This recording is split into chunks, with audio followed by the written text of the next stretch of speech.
เมื่อใจเธอมีร่องรอยความปวดร้าวดังรอยเท้าทิ้งไว้บนหาดทรายฉันก็จะเป็นเหมือนคลื่นที่คอยซัดให้รอยช้ำจางหา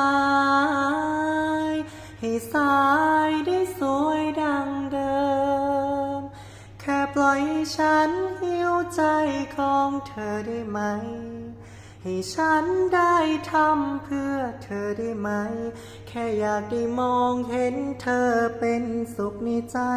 ไม่มีอะไรในความหวังดีให้ฉันได้ดูแลเธอสักครั้งด้วยทั้งหัวใจของฉันที่มีให้เธอกลับมายิ้มได้ฉันก็ยินดีได้ห่วงใยเธออย่างนี้นานๆแค่นั้นก็ดีใจ